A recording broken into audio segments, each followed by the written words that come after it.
capacity to endure suffering, we will meet your physical force with soul force. We will not hate you, and yet we cannot in our good conscience obey your evil laws. Do to us what you will. Threaten our children, and we will still love you. Come into our homes at the midnight hour of the night and take us down desolate highway and beat us and leave us there.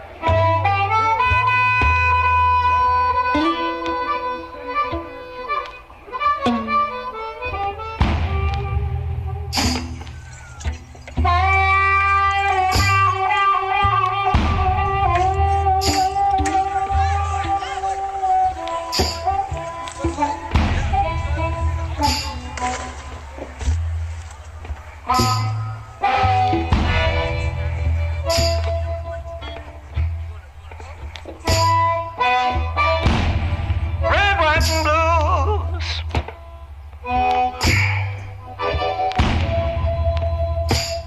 This murder on Orange Avenue.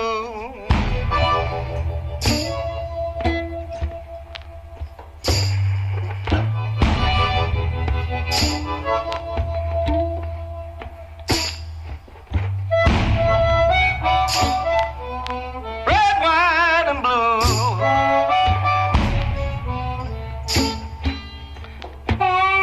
It's murder on Orange Avenue.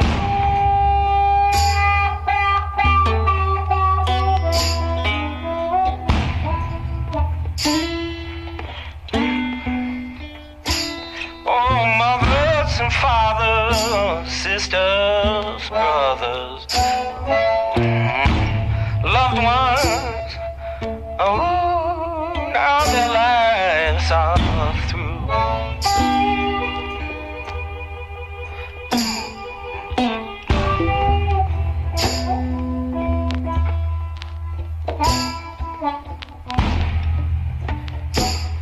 Hatred got a rifle, aimed at the heart of this land.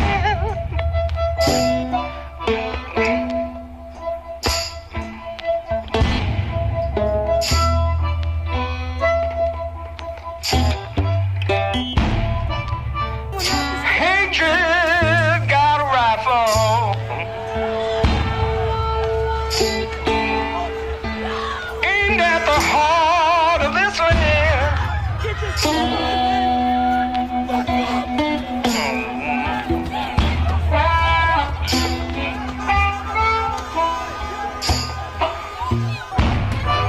Hatred in our hearts.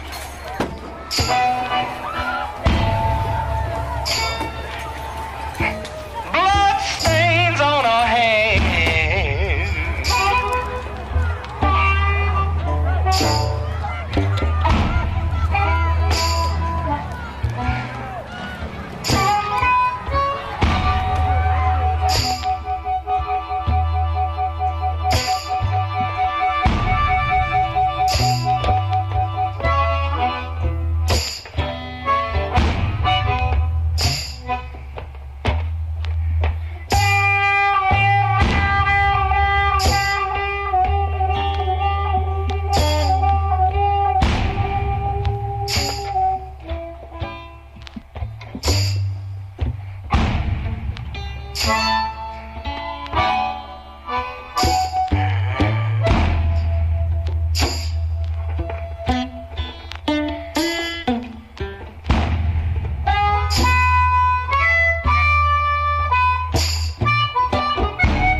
hatred, violence in this land.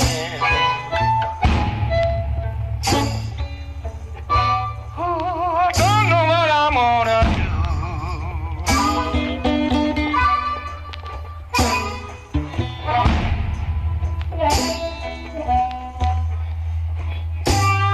Don't know what I'm gonna do.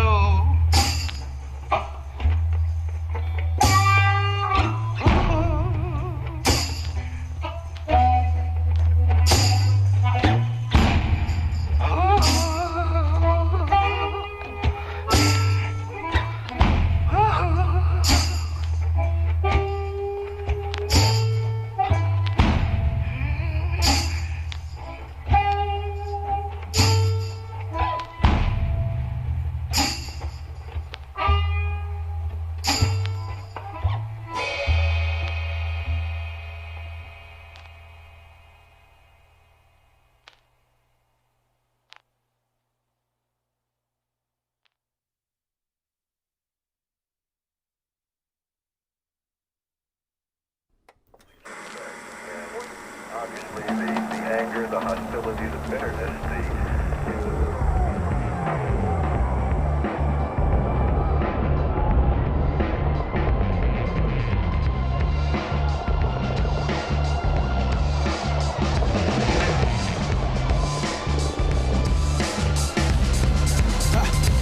Look into the darkness, it looks back. Best high in the hood since cook cracks, and that's what I'm good at. All right, y'all. Welcome back to the return of Sunday Supper. This is a special edition. Code Red. I'm so excited y'all are back with us, man. I've taken this past few months and made some new friends, made some new connections, and we about to explore dope shit together. And that's gonna be the only cuss word I say on here today because I already told my panel I don't curse. So before we get started, I want to take time to explain out what we're doing today, and we're going to explain in depth. This is a special 2-hour episode of Sunday Supper. We're not going to continue with our weekly episodes. We're going to make some further announcements as we get closer to November 1st, where we're doing the Presidential Forum at the Des Moines Arts Center. But before we get into all that, Code Red, I want to take our time to introduce the panel, the first panel that we have today to discuss some of the things that we got going on. So, starting with my left. My name is Kenneth Cameron. I'm a licensed mental health therapist. I'm Shatai Joyner. I'm also a licensed mental health therapist, and I do the Unashamed and Unapologetic podcast. Keep the shirt. Perfect, I love the shirt. perfect. I'm Luana Nelson Brown. I'm the executive director of the Iowa Coalition for Collective Change, and we are the Violent Crime Homicide Coalition for the state. My name is Brianne Ward, and I am a licensed mental health clinician. I'm also the founder of Forward Consulting LLC here in Des Moines, Iowa. My name is Rob Johnson, and I am just an advocate for community. Oh my God. So before we get the ball rolling, I'm not gonna waste a lot of time today because this is obviously Code Red. This isn't even really anything like joke about. We do want to get our sponsors and all that stuff out of the way. Today's episode is sponsored by me. And Zayed Ra, black-owned whiskey station right here in the good old state of Iowa. Y'all find yourself this Bourbon Heritage Month, find yourself at a Hy-Vee and buy a couple bottles, maybe win a vinyl. But let's get back into it. Obviously, Code Red, obviously there's a tremendous amount of things going on in our society right now, not only affecting our personal community here in Des Moines, but the larger diaspora of black people across the globe. Yeah. Right? Let's get into what I think, and this is what's so dope when Rob talked to me about with this set of programming, is talking about the most untalked about aspect of being probably an African American, a person of that is the mental health aspect. So I just want to say, shouts to Rob Johnson, shouts to Kenneth, shouts to all the original founders of this program and everybody that was a part of this original program, and shouts to y'all. But let's go ahead. Pastor Cameron got some facts for us today on mental health before we begin this conversation. I'm just glad to be here, and anytime that we're able to discuss mental health, I'm excited. Not excited that mental health exists, but excited to have a conversation in regards to it, because I feel like the only way to address this issue and acknowledge this issue is to talk about it. So, did you all know that 1 in 5, just under about 50 million in the United States have a mental illness?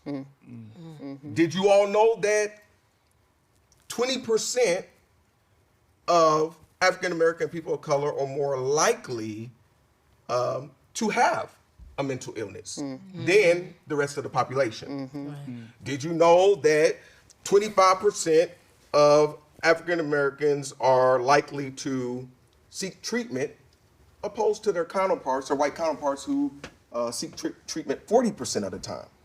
Okay. Did you know that African Americans and people of color are more likely to be diagnosed with a diagnosis of schizophrenia instead of a mood disorder? Come on here.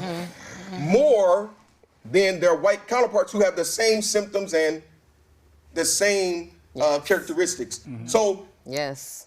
we're more likely to get schizophrenia put on us than a mood disorder. Yep. Yep.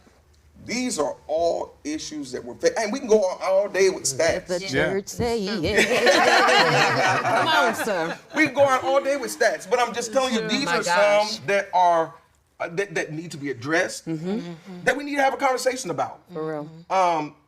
Black mental health is extremely important. All mental health is extremely important, but the way that it is affecting the African American community and communities of color, there's a disparity. Absolutely. I love that you started off with that. Let me start this off with the first question. When you look at mental health and how it's been handled in our community you know what I'm saying? If it's even been handled at all, you know what I'm saying?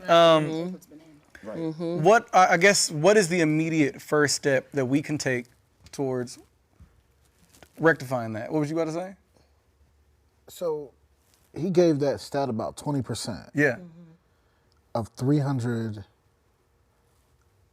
of the population of the U.S. is 328 million. And out of that population, 13.4% of that are African American. 20% of 13%. Man. That means that 1 out of every 4. Come on, Professor. That's math. That's math. That is crazy. You know what's crazy, Rob? That's why even when he said it, that's my immediate response was like, all right, unbelievable. All right, step 1. You know what I'm saying? Like, because that's what I think is so dope about this council is you all are people who deal with mental health. Every day. That's actually what y'all's thing. You know what I'm saying? Like, I guess before we get into like how do we fix it? What are just from y'all's personal experiences? What are the effects of the effects on the black community? Like when you're dealing with young kids, or you're dealing with, like I'm gonna be turning 30 soon. Like, you know what I'm saying? Like when you start thinking about like, yo, I haven't dealt with any of my mental health issues. Like, what are when y'all deal with people? Like, what are the effects of that? I'm just curious about y'all's own personal experiences, and y'all can feel free to jump in and don't got it.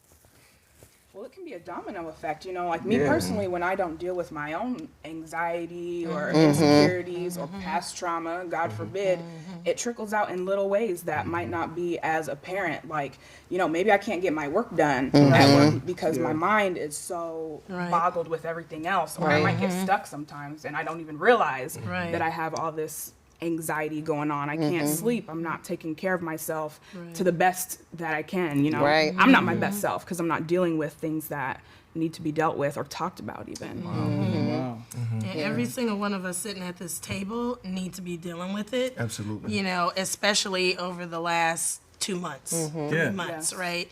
Because since George Floyd's murder, anxiety and depression in black folks has risen by 41%. Wow. You know, 41% in the last couple of months. Yeah. We don't really talk about, you know, the effect that it has on us just witnessing all of the violence. Right. One day I went to Hulu, I think it was early June, and they had a new section, Black Black Stories. And they were Harriet Tubman, Rosa Parks, the rape of Reese Taylor. Wow. You know, every single list on there was something violent. Something that could or add to the Yeah, that trauma could add. Absolutely.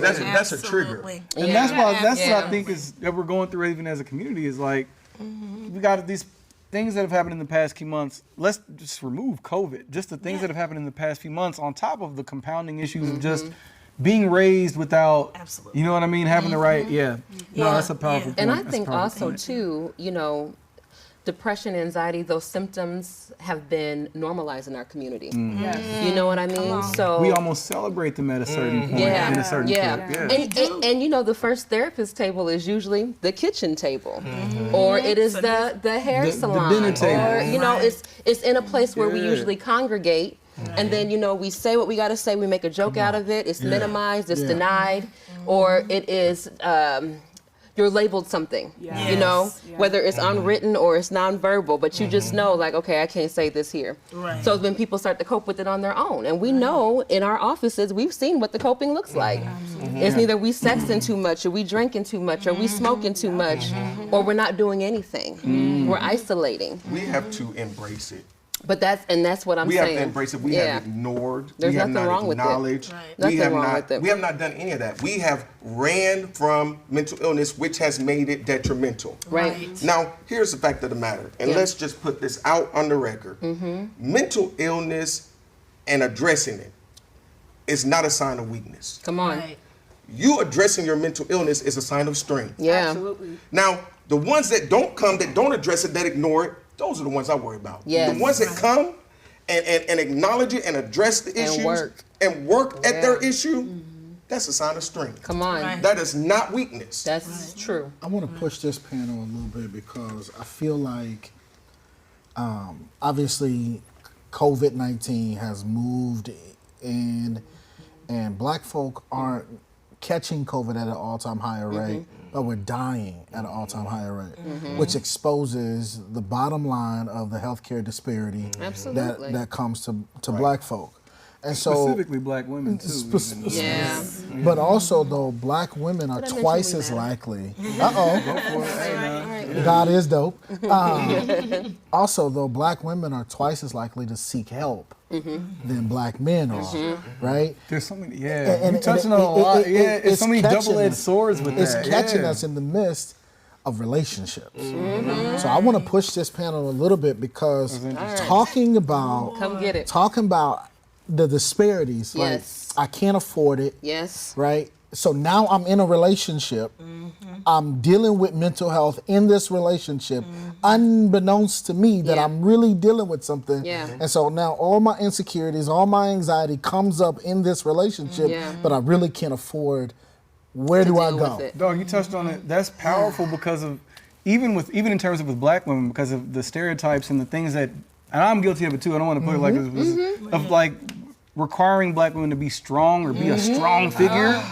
You see what I'm saying? That's a whole. See what I'm saying? I know it is. Like even in the past couple of years, like checking myself, like I can she doesn't have to be my rock. She can be like she can be human. And understanding like it's okay for me to like it's a huge thing. Like I gotta say this.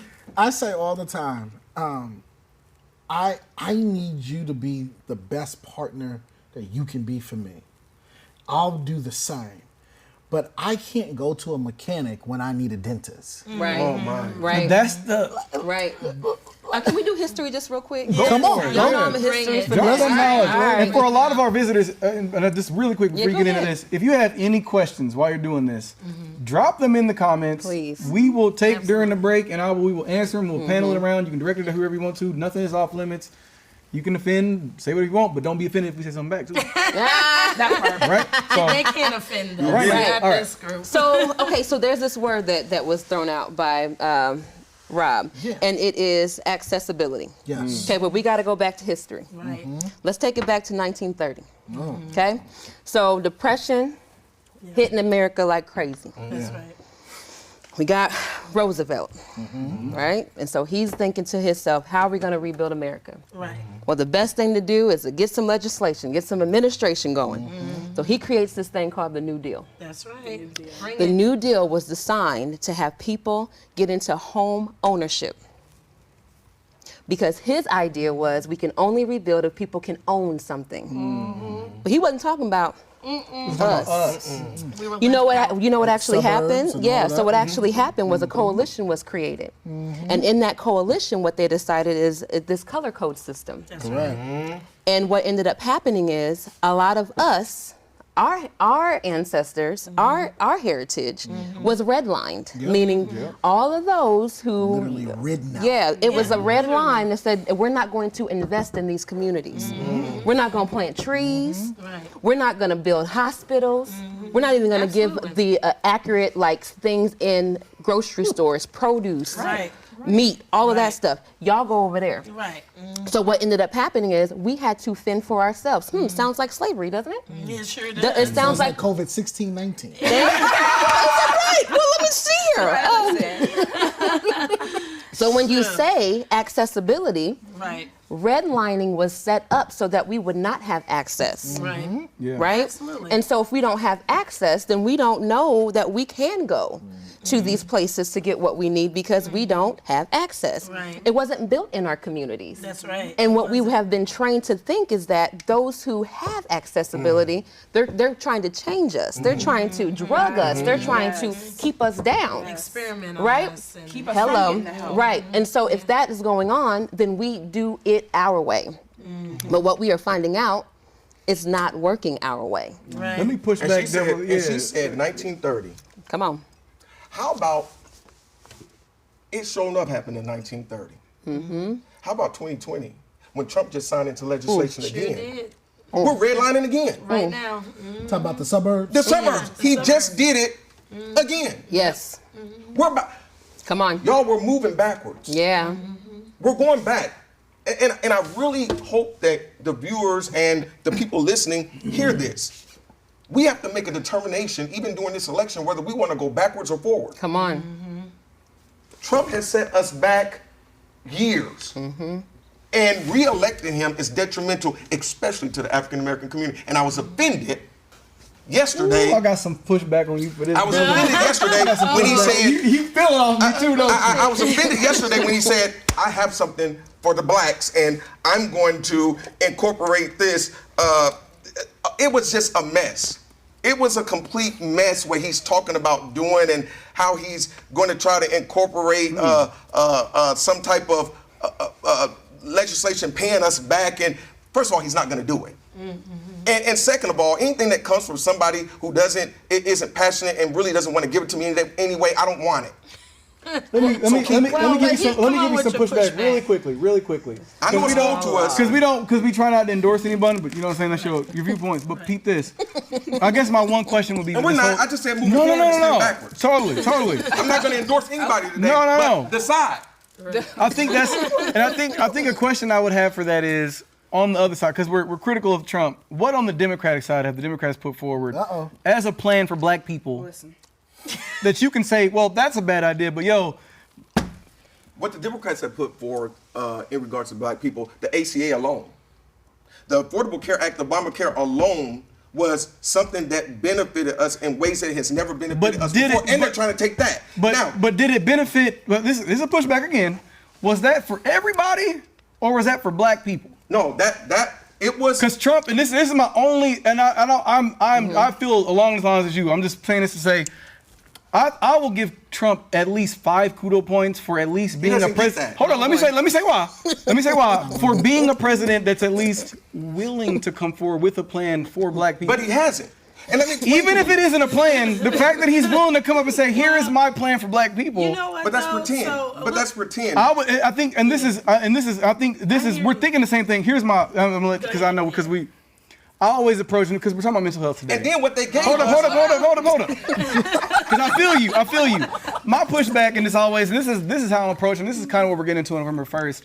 Is looking at it from two different standpoints, right? I always approach things from the enemy standpoint. And I agree with that. Are you an enemy that's going to tell me outright what you're going to do, or are you just someone pretending to be my friend who's going to do the exact same things that are we can't, if you That's how can't, people felt about Hillary. and if you can't definitively say that Joe Biden is going to do definitively different than what Trump is doing, as black people, we should, in theory, be able to come together and pool to each one of these candidates and say which one of you can give us the best, regardless of what. But he's already done it. He's already done it under the Obama administration. It's already been done. We advance more as people of color than we ever have than this right here. Under the Obama administration? Absolutely. Because we'll be on the whole other conversation. Hold on. So here's my thing yeah. right here is I hear exactly what you're both saying. We'll do it. But we got to take some onus too, because I don't want anybody giving me my own agenda.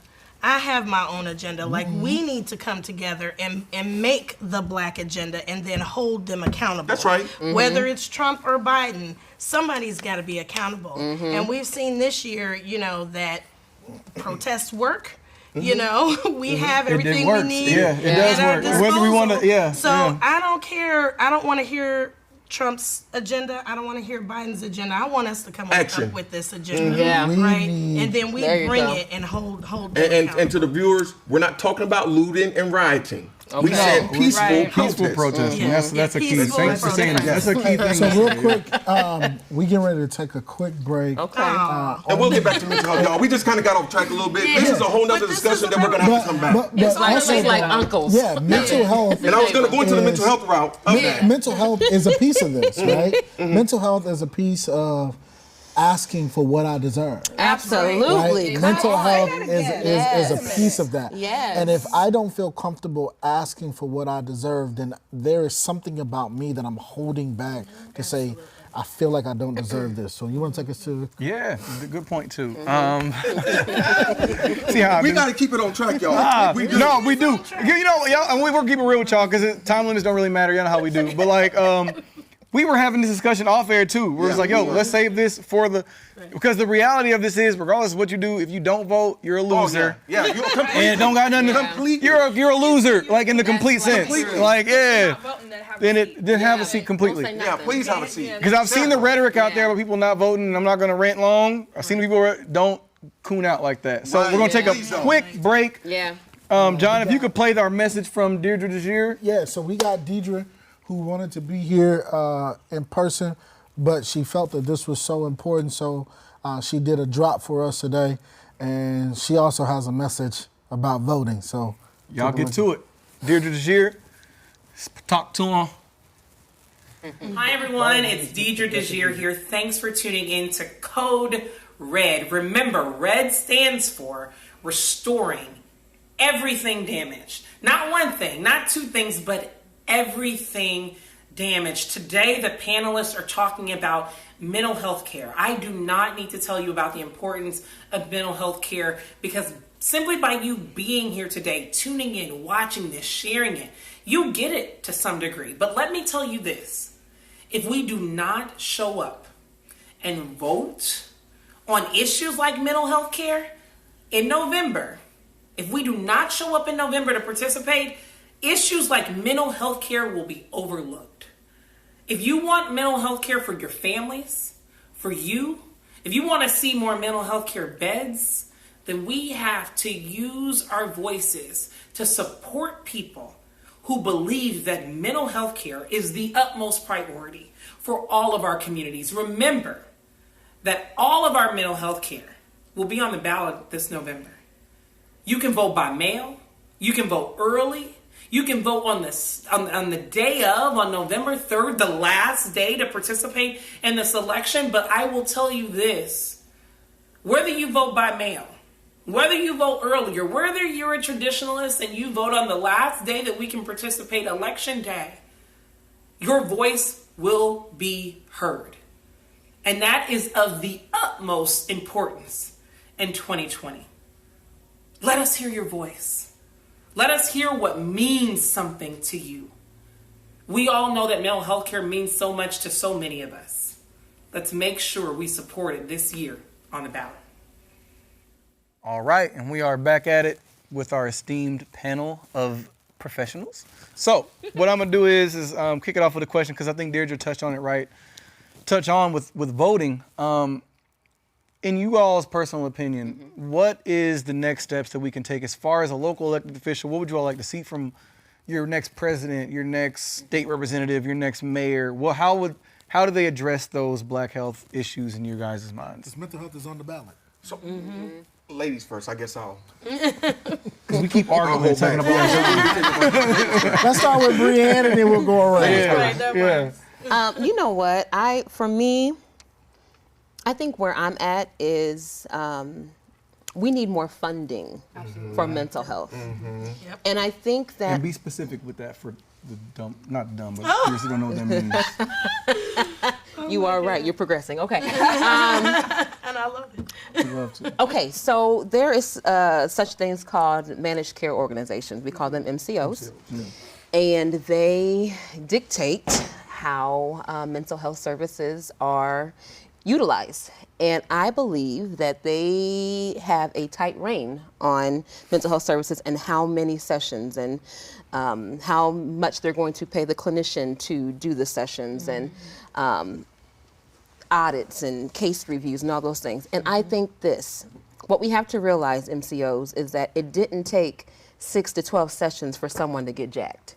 So you can't cut. A lifetime. Thank you. So you can't cut them off right when they're getting well, right when they're getting connected, because we know when people start getting well, they fall away from the things that help them, and then they cycle back. And so for me, I think that MCOs need to really take into account to how they are funding services, the policies and how they are allowing people to receive services, and also how much they're going to start paying clinicians, because this is getting tougher and tougher and tougher.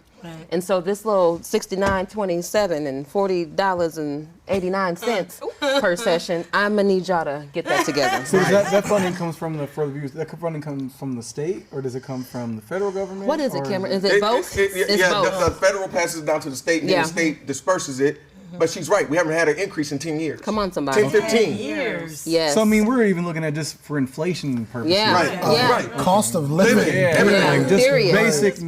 basic economics. Hasn't been done. That's interesting. So for me, I totally agree with the funding, but also on a wider scale, on a national level, let's take some of that budget and let's put it towards research that focuses specifically on us. Yes. Because, we all know that we, experience microaggressions and that affects our mental health, but there's no national curriculum or national recommendations for clinicians to specifically treat that as far as mental illness. The healthcare system in a whole does not focus on the intersections. That's true. Right. Of racism and health, physical or mental. And we learned that the hard way during COVID. Absolutely. And so, I'm trying to lose weight, let's say. I go to my doctor, he gives me the same prescription. Less calories, more exercise. But what about, reducing that stress? What about your environment, connecting with your brothers and sisters in your community? We live in Iowa, I live in Johnston, I'm surrounded by everybody else. I can tell you that directly plays a role in not only my mental health, but my weight loss and everything else. So why aren't we researching what it looks like specifically for African Americans? And then pushing out to our clinicians, this is the way that you want to treat that. We need research for that. We need money for that. So you answered 2 questions with that, which is dope. You answered a need with that too. We need black researchers. Absolutely. And we need evidence. This is why we need this. And I agree with what both of you said, and kind of tying all of that together. We need more services that are reimbursed by the insurance companies. Right. Oh, that yes. are Yes, more yes. holistic, because it's not just going and sitting to have a session. It's not just taking your meds, but mental health is exercise, diet, support, things that are not on the insurance panel that they're not going to pay for. That's irrelevant. Right. Why is that even in the treatment plan? We're not going to pay for this. Why are you talking about these certain topics? But mental health is everything. It's not just the clinical sessions and the meds. Absolutely. Particularly for us, because we're relational people. And so and we're the experts. And we're the experts. Let us do what we do. Don't critique what we're doing. Don't do it like this. Don't do it like that. We know what works. Exactly. And you asked that question, and it's 2 things I would say. I would say unrestricted. And leave ACA alone. The Affordable Care Act has done things for mental health that had never been done before. People who had never had their mental health issues addressed people who couldn't get their mental issues addressed, the ACA kicked open a door. ACA, Obamacare, kicked open a door to mental health, and it began to be, and they began to address it. Now, what happened is it still has to funnel down through the states. Right. We need mental health parity law. That's what we need. And to where it is unrestricted and mental illness is handled the same as physical. Yes. And I'm gonna tell you something, and I know y'all doctors are scared because if we address the mental issue, the physical issue will fall into place. And a lot of y'all probably wouldn't have jobs. But if we would address the mental health side of things, if we would address the mental health side of things, I promise you, the high blood pressure would go down, the diabetes would cease, the heart condition would cease, everything would fall into place. And the thing about it, you know, instead of opening it up, they're restricting. Oh, we don't want to get funds for this. We don't want to get funds for this. We don't want to get the worst thing that they ever could have done that I just saw done in the last 6 months. You gave us telehealth. And then you took it back. Then you gonna snatch it? Explain to the viewers before you get going. Explain what telehealth is. And telehealth is the same thing that the doctors that y'all call use, and they're on the phone with you for 10 minutes, and they prescribe what you need, and they send you on your way.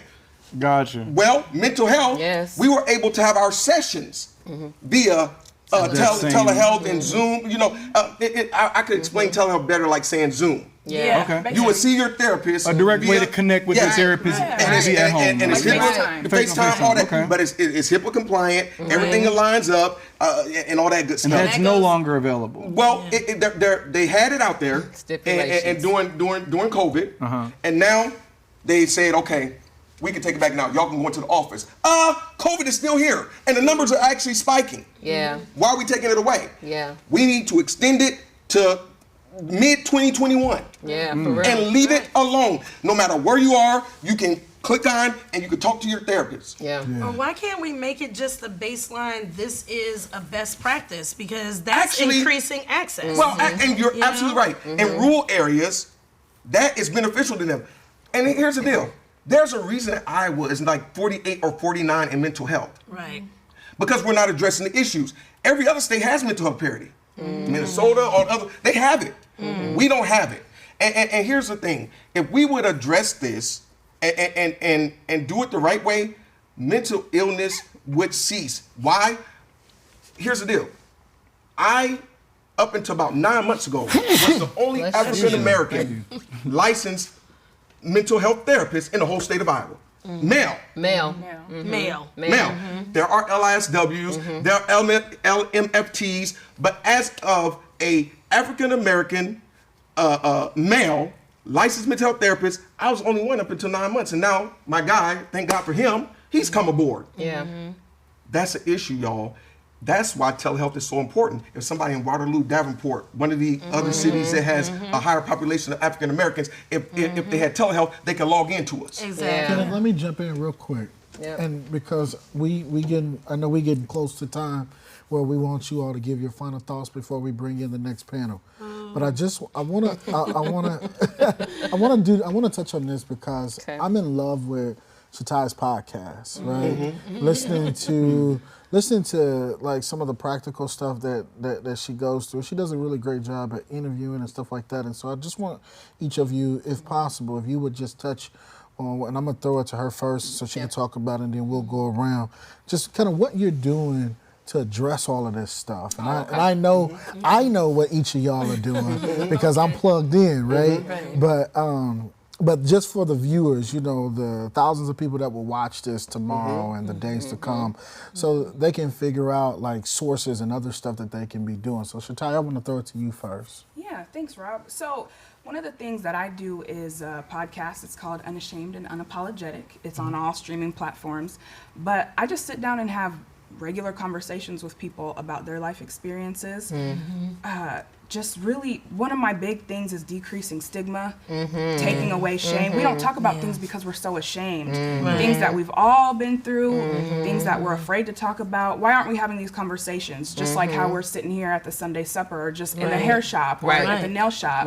We talk about everything else. We talk about, you know, my diabetes is getting bad. You know, I got to go to the doctor. Why can't we call up our friends and say, girl, my depression's so bad. I haven't left bed in 2 days. Yes. You know? My anxiety's so bad, I can't even work. Like, I'm seeing my therapist. Yeah. Right. And I do those things with my friend. I was literally on the phone the other day.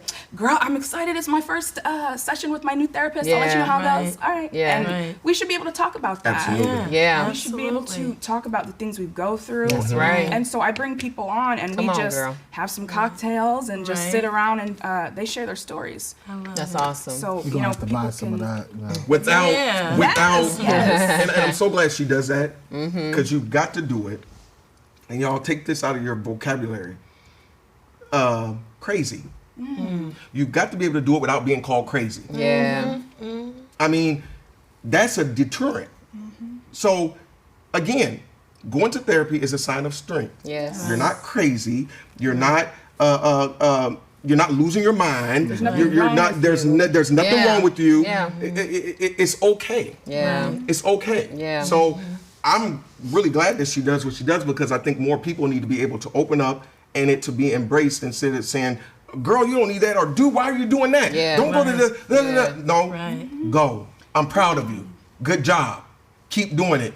Keep pressing forward. Those are the things that they need to hear. Not you're crazy. Not you're losing it. Not you're cuckoo. Not you're cooped. None of that.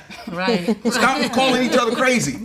You brought the Taurus Think about out. the things word out that of like there. we don't talk about, the family secrets, you know, Come on, abuse sis. that you grew Yeah. up with or whatever, and you Yeah. kept that a secret your entire life. entire and life. that secret is what caused all of these issues, Come on. your anxiety, Come you got on. relationship problems, you can't Yeah. keep a job, now you drink all day, you smoke all day, Right, all right. because you just Yeah. never talked about that one thing that Right. you were so ashamed to talk about, Yeah. That's that you right. shouldn't be ashamed. Yeah. And the thing that you're talking about, she said years of suppression, years of keeping it bottled in. But the MCOs want to give us 6 weeks to solve the issue.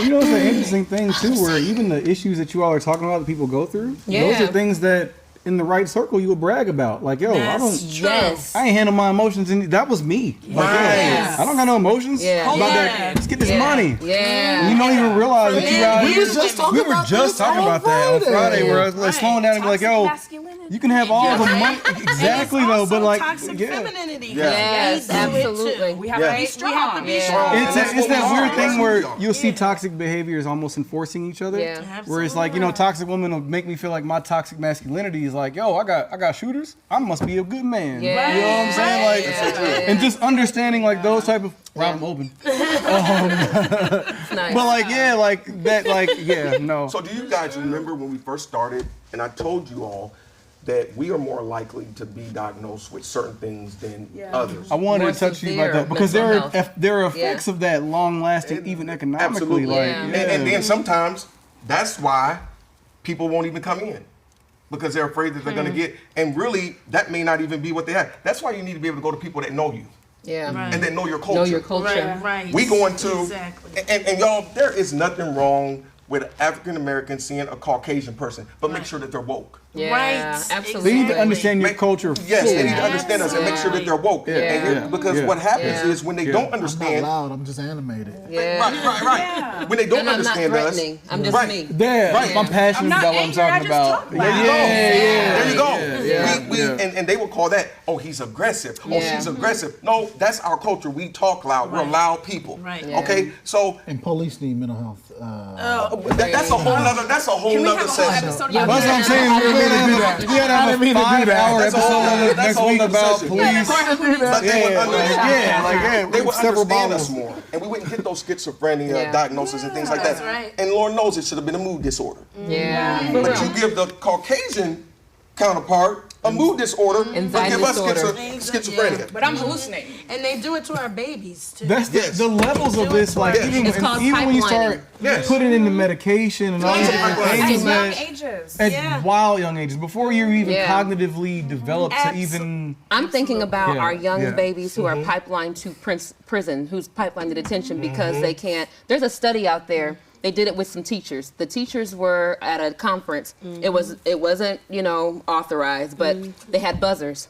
And in those trainings, like like those rooms, like they go in for self-care and Yeah, stuff. Well, they yeah. played this video. 2 black kids, 2 white kids. They were under the age of 8. they were supposed to hit a buzzer when they thought that a child was threatening. Every time a black girl got up, every time the black boy got up, to reach out to get a crayon, to reach out to get a new paper, to go up and hug their friends that they just met. They were aggressive and they were threatening and that they were going to get in trouble. So this is what I've done. I know that we're getting low on time. So I started Forward Consulting in 2014. I thought it was going to be a hobby. I'm going to go do my little motivational speaking. I'm going to get me a little gig here. I'm going to get a little cash over here. I'm going to get my nails and my hair done. All right. God. But God.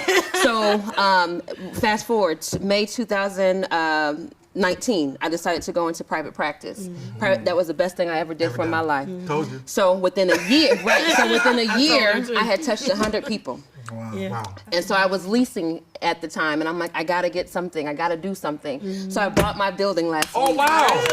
I did not know that. So Congratulations. another black-owned business is coming. Let us know. We'll That's send a some cameras. drop, bro. That's what I'm saying. Like, let us know. Yeah. And we'll send some cameras through to do the Yeah. walkthrough. Like, that's So by Halloween, it should be up and going. My goal. Yo, Yeah. I want you to have, because this is my first time. I guess I'll announce this now too. Yeah. We're doing a special with Wells Fargo. This that we're announcing this October. It's going to be a Music Matters series. Yep. All the artists, food trucks, the whole nine, fundraising for black nonprofits. I would love for you to come and talk about that. Absolutely. I would love for you to come talk about that. It's going to be at Iowa Event Center.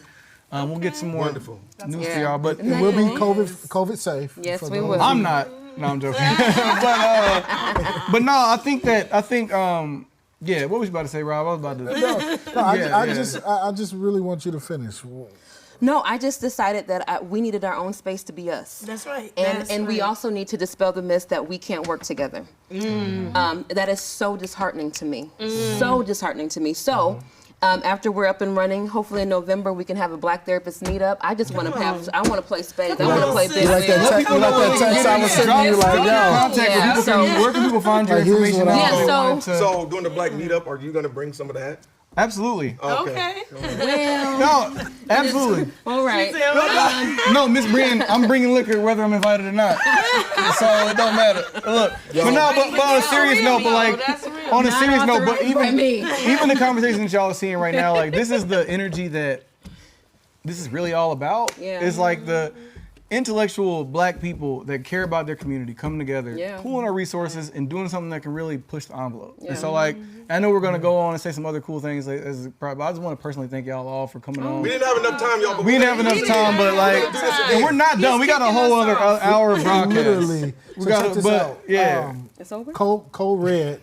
It is. So what's getting ready to happen? For this first panel. Yeah. So what's getting ready to Us happen out. is we need each one of you to give just a quick 60-second final thought as we go around. For those who are just tuning in, you're watching Sunday Supper with Marquez.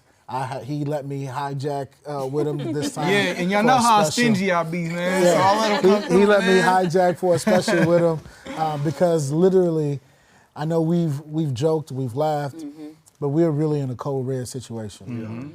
And for those who do not believe it, you're living under a rock or in a vacuum. Yeah.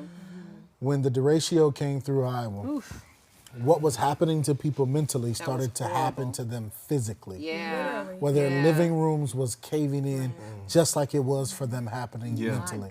Yeah. And not even to mention, everyone watching, is that people were already struggling financially because bills had gone up due to COVID-19. Right.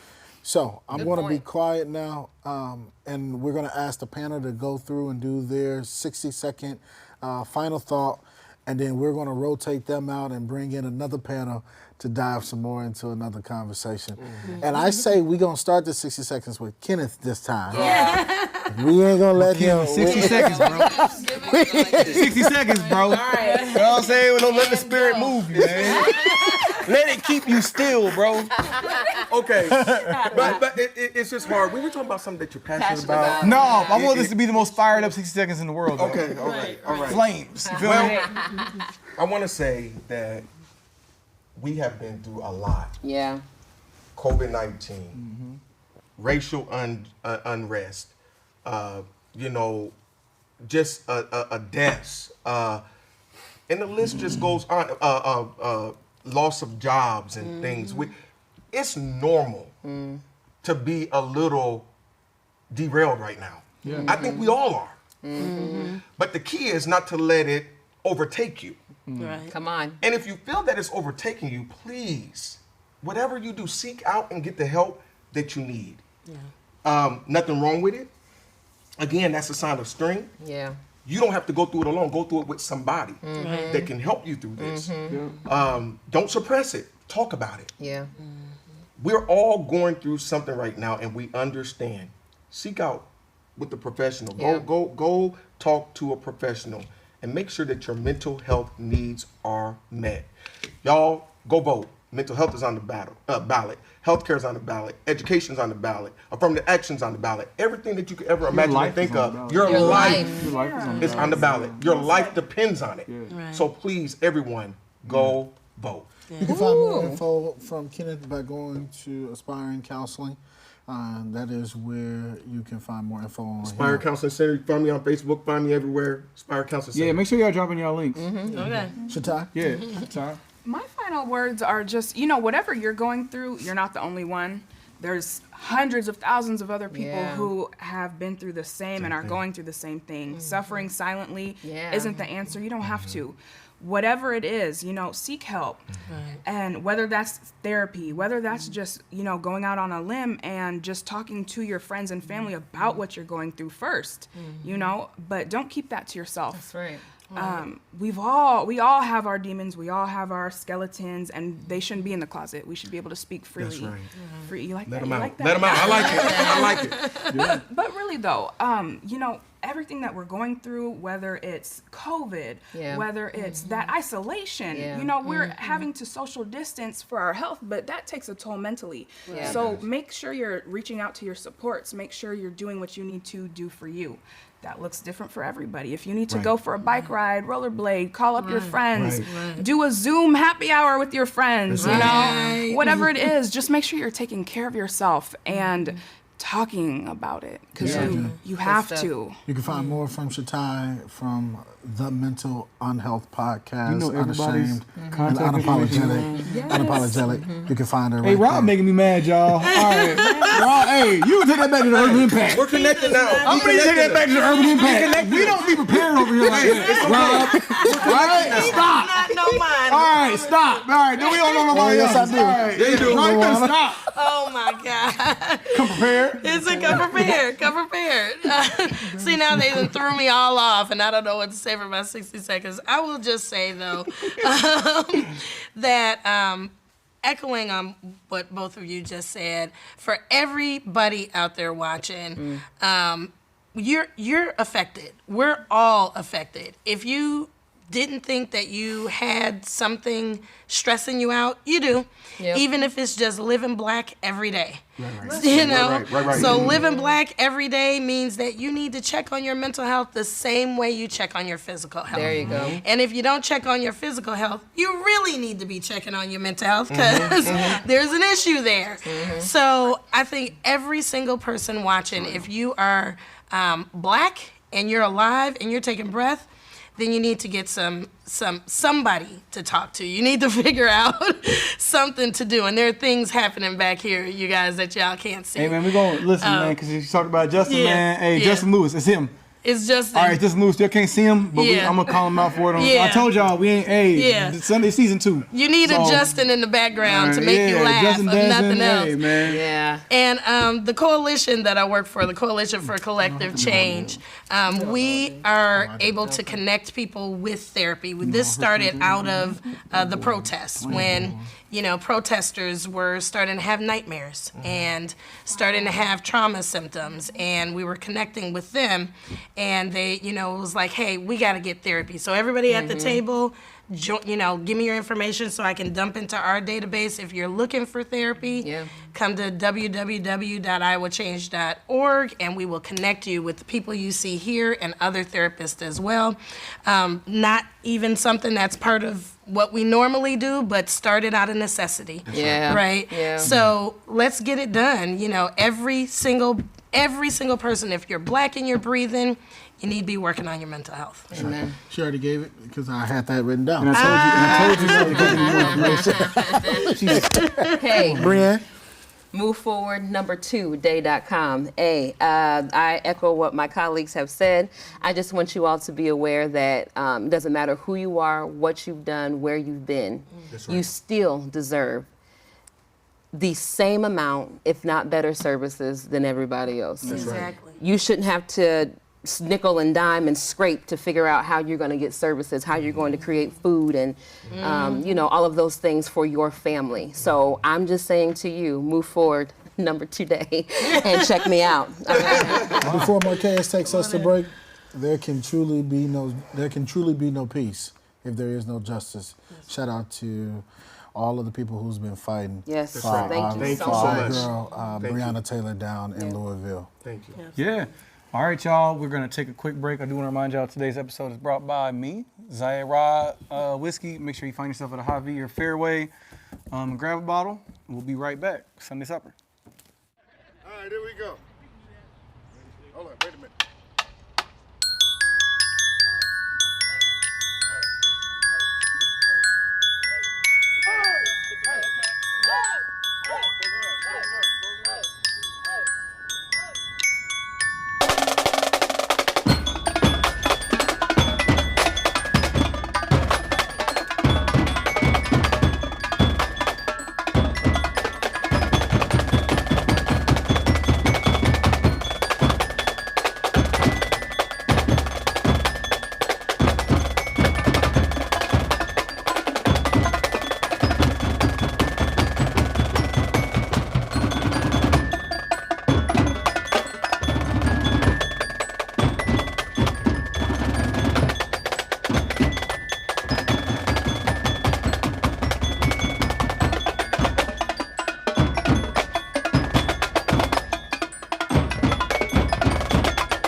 Welcome back to the Sunday Supper. All my guests is looking at me like, what is he doing? Welcome back to the Sunday Supper. We're going to continue our conversation, Code Red. Before we do that, we do have a special message from Justin Lewis, as y'all have seen on the show before, and is a personal supporter of everything I got going on. All my companies support him as well. I want to allow Justin to get his message off for y'all one time. Yeah, so with that, I love everything that this is representing and displaying, and we need to continue this conversation. With that, I'm just going to completely just read out my mission for Des Moines Summer. So we are building bridges where individuals, organizations, and allies work together for social justice and government accountability for Black lives. The mission of Des Moines Summer is to build a broad coalition of individuals, organizations, businesses united in their effort to deepen their understanding of injustices faced by communities of color and committed to effecting structural change on a local level. So that's my heart's desire. I'm not going anywhere. This organization's not going to go anywhere. We're going to continue to push this discussion, continue to amplify Black voices, and until change is made. So no justice, no peace, and we will continue to be in the streets. So, yeah.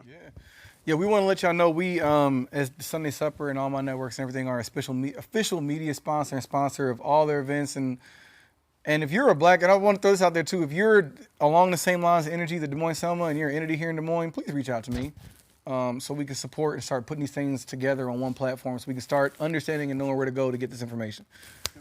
All right. Follow us on Facebook. Follow them on Facebook, Des Moines Selma, the whole 9 yards. And we have an October event, October 17th. We have the Complete State Capitol Complex spoken for. We have over 22 parking lots that they have given to us. We'll have speakers on Black mental health, Black business, a Black-led political PAC speaking. We just want people to show up, and we want to drive up citizen and civic engagement. So we want people to be very aware of what's going on, and we want these stories to continue to be in the forefront, not just for 2020, but 2021, 2022, and so forth. We cannot let our stories, and we cannot no longer be silenced. We cannot allow America off the hook on the injustices that we faced. We cannot allow our grandmother's stories to die when they pass away. We must be the light bearers. We must carry this mantle, and we stand on their shoulders, and I'm not going anywhere until I know for sure that my child will be viewed by his character of his heart and not the color of his skin. So, no justice, no peace. That's Des Moines Selma. Thank you. Justin. That boy run off real quick. While we're doing that, I do want to take this time to allow my guests to introduce themselves. We're going to start on the left here with Jessica, and we'll work our way around. And I already kind of introduced her, y'all, but all right, here we go. My name is Jessica Avant, and I am co-chair for Power Shift Iowa, which is a FEM-led political action committee that supports women and Black, Indigenous, and other people of color seeking to run for office. And I'm just here as myself today, though.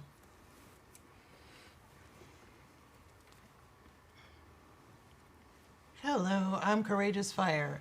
I am a Black domestic violence survivor who suffered psychological, sexual, economic, and religious abuse, and actually found limited resources to meet my needs. So in 2019, I started Courageous Fire LLC to bring awareness, help from immediate danger, and healing for domestic violence victims. And then I created training on preventing future predatory relationships for survivors. This year, my focus has shifted from women in general, specifically now targeting Black women. And good evening. My name is Teresa Zilk.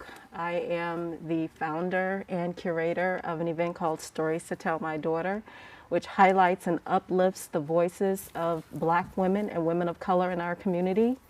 But today I'm really here in the capacity of a mother, parent, community member that's passionate about the issue of mental health and how it affects Black families. Hi, my name is Al Womble, and I am the chair of the Iowa Democratic Black Caucus. I'm also the state director for a PAC called No Justice, No Peace.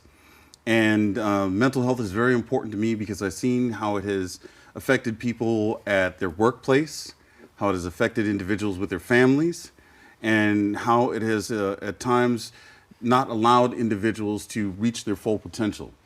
And for me, it's very disheartening, because I think that just being black in America is stressful enough itself. Causes many mental health conditions just from that. And so my concern is, how do we address this not only from a personal standpoint, but also from a policy standpoint? And how do we make sure that we advocate for those proper policies, and we advocate for those proper policy makers that are actually going to address this issue rather than just talk about it? Thank you for that. I want to start this conversation off. We focused the first hour kind of on our government. I want to take this moment and kind of focus on ourselves, kind of intrinsically. As a community, as you see from local nonprofits and businesses and whatnot, from as a people, what are some ways that you feel like personally we can change the stigma and the things affecting us as far as mental health in our community? Feel free, any one of you. So I think the first thing to do, am I being understood? Because I'm. You can take your mask off. Okay. So I feel that the first thing that we need to do is really to talk about it, have a conversation about it. Let people know that you don't need to be ashamed because you're seeing a therapist. It's okay. It's okay not to be okay. It's a really human thing. So we first have to be open to people having the conversation. And I think the second thing is when we do have family members who are experiencing mental health, we need to understand that it's not just the individual that is being affected or impacted, it's the whole family. And if it's the whole family, then eventually it's going to be the whole community. Yeah. So it's going to take all of us, all of our efforts to really be able to make an impact and start the conversation about mental health and how important it is. So it's a conversation and it's a commitment. Okay. Agreed. Well, you only have to tap me once, and then you probably have to tell me not to talk. We're not going to do that. I really have to piggyback on what Teresa said about the conversation. And the conversation cannot be something that is a controlled conversation. It just has to be whatever it is. So when I think about why mental health is such a big deal for me now, when it didn't really used to be a thing, I came up in a generation where you didn't talk about that. It was hush hush. That's family business. You don't discuss that.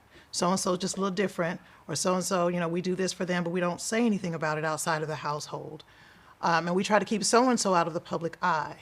That, for me, I have seen be transformed into a community as I've grown up of there are other things that are actually impacting the community as far as male and female situations. And I know that we are aware in the Black community that there is a huge trope that is a weight for Black women of the angry, aggressive Black woman. And that tends to blanket or cover or stifle so many important conversations. But when it comes to domestic violence in the Black woman in the Black community, it was interesting to me. I'm a definitions girl. So World Health Organization actually has 3 definitions for that. But the one that got my attention the most was the one that said it's balance. It is actually creating equilibrium within yourself and then socially and physically within your community. If I am already looked at as invalid, if I'm already looked at as exaggerative, if I'm already looked at as a threat or a problem, now I can't actually have balance with my community when I seek to say I have a problem. Okay. So here we are with the Black women and domestic violence, and we are once again the hardest hit group with domestic violence. But if I go to my pastor, he's going to tell me to work it out. He's not going to help me. Ooh, you touched on the great, because that's exactly, see, alley-ooped me into what I was going to ask, because it's kind of like, and I do want to let y'all get y'all's off, but I think, so let me ask this question, and we'll start with you two. What role do you think the church has played positively or negatively in the handling of Black mental health? And I want to caveat this by saying, be as raw and unfiltered as you want to. And I want to caveat this by saying, when Marquez and I was having this conversation about who we wanted to be on this panel, a lot of thought went into, and I'm really saying this for the benefit of the audience, a lot of thought went into these minds in particular, because we really wanted to know their thoughts on the flow and how this conversation goes. So, let's start with Jessica, kick it to you, and then we'll kind of throw it from there. So I guess I'll say my perspective is a little different since I'm not the most religious. So that's why I was looking at you directly, because I was like, all right, now. So my first inclination, when I've ever thought something was wrong in terms of mental health or things like that, wasn't necessarily to go to a pastor because I didn't have a pastor. Yeah. So I can't, like, if I'm speaking on the role the church has played, it would be, I guess, I don't know. I don't think I'm informed enough to have that opinion. I would just be citing other people's experiences and but I do know that oftentimes that speak your truth, speak that. This is Scripture and the role of a pastor can be used to negatively reinforce a lot of behaviors that can become problematic or actual barriers to seeking greater help. Like your pastor might say, just pray on it. I've heard, thoughts and prayers, things like that. Tithe more, maybe. Yeah, or maybe I do have a little bit of an opinion on this. Is God will never put more on you than you can bear, and I feel like that alone, like there are literal examples of people getting more than they can bear. We could literally. If we went by that logic, then I should be able to handle everything that's I'm going through. Yeah. There would be no mental health issues because if you get God is giving you what you can handle. Right. There you go. Or then it becomes like a reflection of myself. I'm not trying hard enough. I'm not. You're not in touch with God, and so now you're. It's the. That's kind of why I even asked that. I love how you, because it's one of those things in the black communities it's difficult to even talk about sometimes the things wrong that the church has done. Because most of us as black people were raised in the church. And so there's that base loyalty to, man, I'm not going to talk bad about Auntie. You know what I'm saying? I'm not about to talk bad about grandmama. You know what I mean? But understanding that, a lot of these things that we're accustomed to and that we've grown comfortable with are the things that are hurting us the most. And so, what were you? Oh, yeah, I'm good. I'm just going. Well, I was going to say that it's a matter of presumption and perception on both parts. The presumption being that if I go and I tell somebody that I have problems, I'm going to be judged. The presumption that if I go forward and let people know I'm having issues, I'm going to be thought lesser of. So then you have that perception of they're going to judge me. They're going to talk about me. They're going to see me as a lesser. So therefore I cannot talk to them. And I think sometimes that also goes on the other way. There's a presumption that if somebody has mental health issues, then they are not right with God. Correct. There's a presumption that if you are experiencing emotional trauma, there is something wrong with your relationship with the Lord. And so then the perception becomes that if you have issues, you have demons, that you have problems. And so it comes from both sides. And now I must say that I myself have been privileged and to know some truly excellent pastors in my lifetime. And I've known some that were terrible. And when it came to dealing with mental health, the best ones that I had didn't just tell me to let go and let God, which is often a common phrase. They sat and they listened to me. That was their first step, was just listening to everything I had, allowing me to get it off my chest. But then the next steps was, well, what can we do about that? And really seeing, are there resources we can point you to? Are there people that we can get to help you? But it's that presumption and perception that puts up that barrier on both sides that creates the inability for us to really deal with mental health issues. And it's saddening to me because, you know, one of the things that I realize is sometimes just allowing somebody to talk does wonders for them. And I'll give a quick example and then I'll turn it back over to y'all. But, you know, before I jump in as a preacher, I want to hear from Nell. Sorry, sir. Well, No, go ahead. And if I could go after. Go ahead. Yeah. Well, there was, when I had my bookstore, I had a young lady who worked for me. And she was having an extremely hard day. Normally she was peppy, she was bright, she was just on top of everything. And one day I noticed that she was very distraught, very disturbed. I could tell that something was really bothering her. And I told one of my other associates, hey, why don't you take the front for a minute? I'm gonna go talk to her. And I simply just took her back and I said, you know, it seems like something's bothering you today. Why don't you talk to me about it?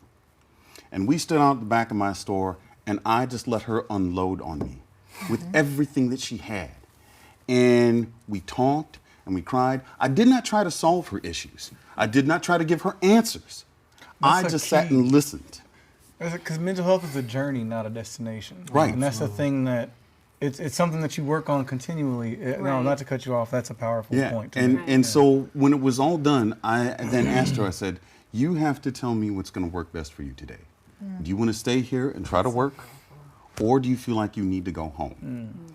But at that moment, since she was able to talk to me and unload her problems without me trying to solve them, without me trying to scold her, without me judging her, she felt better and was able to go. And that's why sometimes with mental health issues, it's not just a personal issue. It's an economic issue. I cannot be the best I can be at my job if I'm burdened with these things that are causing me to not be at my best. Hungry, unhealthy, all these things. Yeah. Everything. Yeah. Jessica, you said you wanted to get something off real quick? Yeah, because Al actually made me backtrack in my mind a little bit while I was listening to what you were saying, because I do have an experience with a pastor that did help me. Okay. That was Rob. Yo, and this is the second positive shout out that Rob has gotten on my. Yo, this is not the Urban Impact. All right. I love it. No, I'm joking. I wanted to give Teresa a chance to say whatever's on her mind regarding this before I start talking again. Well, I guess, and my viewpoint, I think the church has probably acted how they've always known to act, right? Yeah. But we are in a moment of now, and in this moment of now, which requires action, which requires commitment. You can't tell people to pray it away. You can't tell them to tithe more. Whatever all the normal euphemisms are, you simply that simply is not appropriate anymore. And all of us need to be aware the importance of mental health. And mental health just doesn't start the day that you encounter a problem. Really, mental health begins at conception. It begins at conception. It begins with the health of your mother, the mental health of your mother. If your mother is having a hard time managing her mental health, or if your father, you are probably going to pick up those same patterns, and you might have some difficulty with your own mental health. I got such a crazy dope segue question, because you literally Okay, you literally like said the crazy exact dope. All you right, literally did the all right. exact kudos to you for that. You know what I'm Okay. saying? I'm gonna let you get yours off real quick. No, the only thing I wanted to say on this, and it's just super important. So when I say I won't be heard or whatever, I don't necessarily mean me as courageous. I mean courageous as an example of a Black woman. So when I'm sitting in this seat talking about this, I'm trying to give a voice for us to be heard. And what is so disconcerting about the church and the legalism that comes or can come with that, and the patriarchal view that can come with that, means that the male is in control and the woman's job is to be submissive or supportive. And the danger of that is you take away my first place to run because, like you said, in the Black community, that's what we know. That's what our foundation for most of us is. So if you take what I think is my foundation away from me, which is a problem in itself, and that's you. I'm so happy you said, because I know I'll be sounding crazy sometimes when I say that. But it's like you heard what I was talking about, even where it's like, yo, if you remove, like, if for instance, if my base is toxic masculinity, now we remove that, that's great. But I still need to have a foundation now. You know what I'm saying? And so I think that's what we're seeing a lot. And you have to know how to replace and it. that's what I'm seeing a lot of in 2020. In this past couple of years, people addressing their generational demons, addressing their bad foundational problems, but don't know how to replace them. Also and now they're generational curses. Exactly. Right? See what I'm saying? So now they're lost in the sauce because it's like they removed their foundation, but now don't know where to go. And that's what I specifically. I'll let you. We're living in a time, man, where people are researching more and asking more questions, right? And I want to respond to that last part about the church because when I first started preaching, I had this mentality of the old school generation because that's how I was raised, that's how I was brought up, right?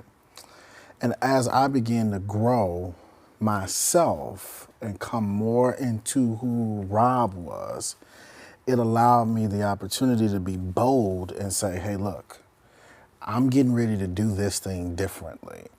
And that means that when one of my friends or somebody I know or somebody I don't know gets a hold of me and says, this is what I'm struggling with, it becomes my job, not as a preacher, but as a servant, to be the vessel that allows God to use me in this moment. And I should shut my mouth and allow whatever flows through this conversation to be flowing. I'm about to touch on something real touchy real quick.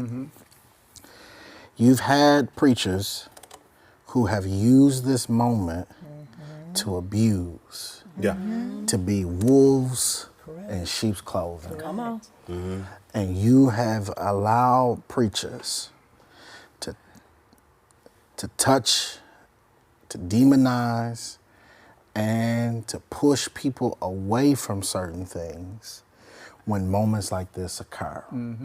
Because she was vulnerable in this moment, he or she used that to use that against them to get them in a form of control. And this is why so many people have feared coming to the preacher or to the church because of mama. And mama put so much into this preacher after being abused. I can't trust that anymore. I can't go there anymore.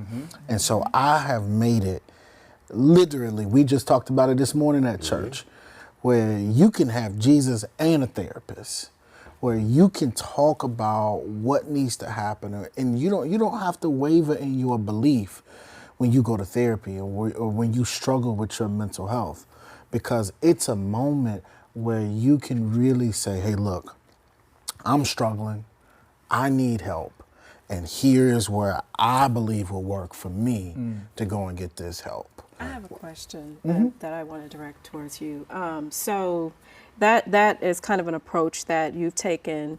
As someone who works in the clergy, are you seeing more churches take the position that, yes, mental health is important, so we are going to implement strategies? Like, are people doing things like mental health first aid training? I mean, are those things that churches are willing to take on? I see you smiling at me. I'm just glad you know what's funny. I'm just glad you asked that. That was actually the question I was going to ask. I'm just glad you asked the churches that. actually, because like there is an acknowledgement. So what are the strategies? Is what I'm Yeah. asking, because this seems, especially in this moment, and I keep saying in this moment because this is such a vital moment in time that we're in. And I also want to push back Massive. too, because a part of the premise of and the following of the show is based around blacks who aren't Christians. Yeah. Finding Right. a space. Yeah. So where does a non-Christian black find himself if 90% of the resources are through the church and through clergy and through ministers. Right. I don't want to hear, me personally, if I believe in Heru and I believe in the passions of a set, I do. But like if we He does this all the time. I do this all the time. But like how do I find those resources? Like if I don't want to sit down with Pastor Rob, and it's like, and I do sit down with Pastor Rob. We had one on Friday. Well, we do. We had one on Friday. You know what I'm saying? But let me address this real quick. Yeah. I just threw that in the atmosphere. I want to address this. You know exactly. I see you crazy. You see exactly what I'm talking about. Okay. All right. So here's I can, and Marquez introduced me to this thing called the echo chamber, right, where all you're hearing is what you see and what you know. Yeah. Okay. And so I'm literally getting ready to operate in that space because the churches that I'm connected with and the churches that I deal with specifically and the pastors that I'm dealing with like on a personal level, they are implementing programs in their church for mental health therapy. The first step was to recognize that the pastor is not trained in mental health. Right. And so if a friend of mine calls me, my job at that moment is to encourage, inspire. But I'm not a therapist. We just talked about this in the last session. You can't go to the mechanic when you need a dentist. Right? Yeah. I'm not your end all be all. I cannot be. I'm not trained in this. This is not my background. I know politics. I'm gonna go do what I'm good at. So what we have to do is we have to make that service available through the church, and for those whether you Christian or not, it's a community thing. Right. And this is what we talked about today at our church service, where it's more about community than it is about church. And the moment that we stop saying church, the moment we stop calling these buildings the church, and we start operating like the church as community, then we would know that this building is just a place where people who think and worship alike can come together corporately and collectively and worship together. And when they leave this place with all of their issues, all of their burdens, all of their problems, understanding that this place can now provide them opportunity for, hey, if you need to go talk to this person, we've set it up for this person to be here. If you feel comfortable coming here, come here, and we've set it up for this. And so those are the steps that I'm taking, especially at our church, and I know other churches are taking, because you have to realize we're not trained in this. We're not trained in suicide prevention, right? Right. And let me give you a quick pushback on that. Go ahead, bro. I think we're locked on the same thought, right? There's an element of, I think this is kind of where I'm getting at with there's this, and I see it with politics. I see it with when it's time to pick someone to run for us. I see it with everything. Why is there this? And we know why it is, but I feel like for us to really get to a point of mental health for all of us, we have to stop with, and this is with a lot of things, we have to stop point guarding things through the church. We have to stop, everything has to stop for like when we're going to talk to someone in the Pakistani community, we don't first have to go talk to their imam. We don't first, for some reason, that's something that we go through in our community where it's like, like even with you always talking about, well, yeah, our churches are great and they're open. I don't want to go to your churches. So how do I get that services without having to come into your churches to get that? Well, my thing is that I don't think it's necessarily even a coincidence that the church is necessarily the go-to, and I wouldn't even just say it's just for the Black community, because when you do political outreach, a lot of the first resources you're going to tap to get to the people in that community are going to be their religious institutions. But these are also places that, due to the country and the and economic system we live in, are a big base for social services in most communities. So even though we should say,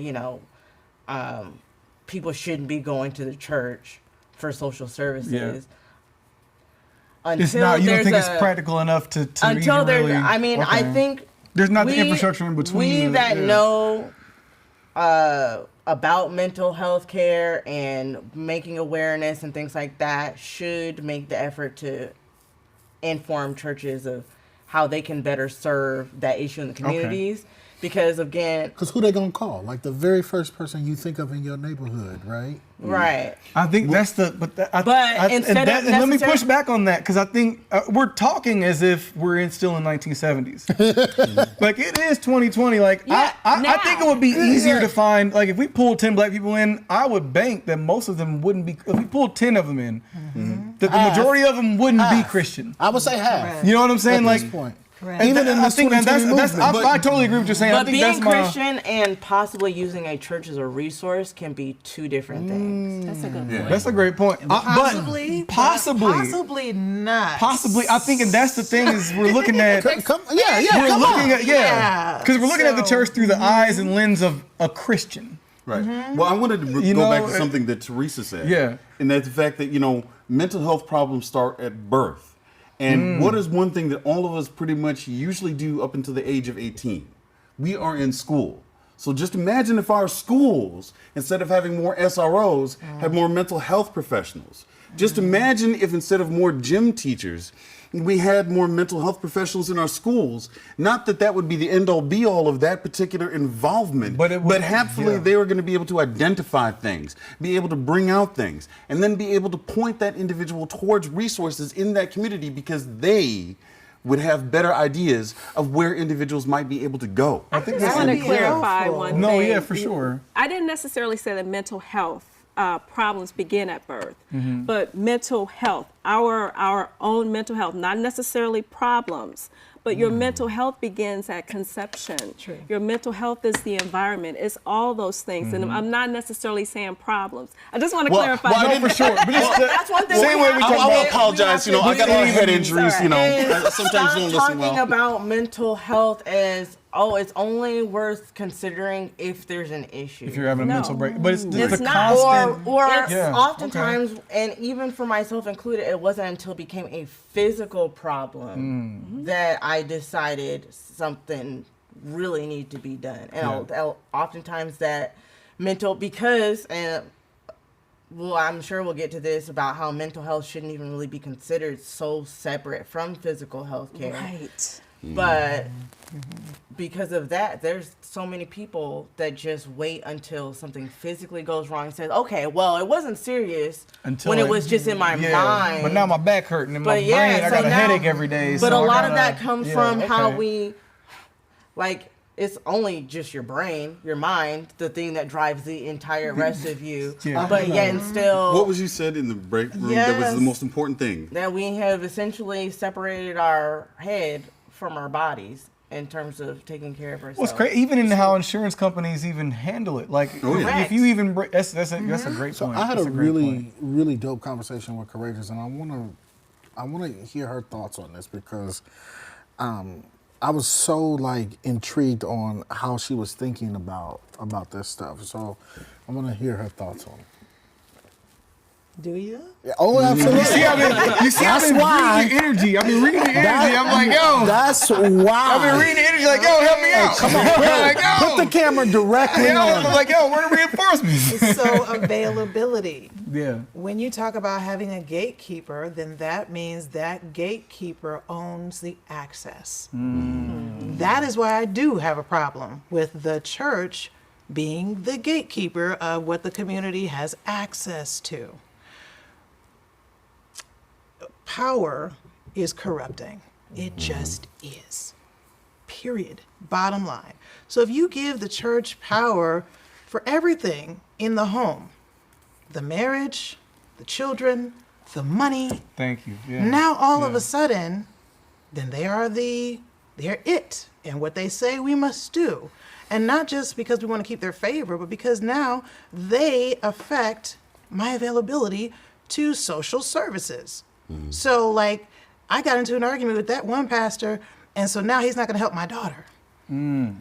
I got into an argument, or my auntie got into an argument with his favorite elder, and so now her son is not going to be able to have certain access the other boys his age do because their parents are cool with the elder or the pastor or the favorite deacon or the whoever it is. Wow. But that becomes then a closed society with only access to those who keep favor. And this is the reason why I have issue with them being the gatekeeper. So, for instance, an organization like mine, Yep. Which, give the name. Courageous Fire LLC, bears my name because my name was rebirthed out of my own rebirth. So it had to have that same name to represent that same thing. I came from the church. I don't deal with the church anymore. So because they wanted to keep my talents and keep my this and keep my that, and now they don't have exclusive usage of it. Now, even though I have something for the Black woman, there's a closed gate.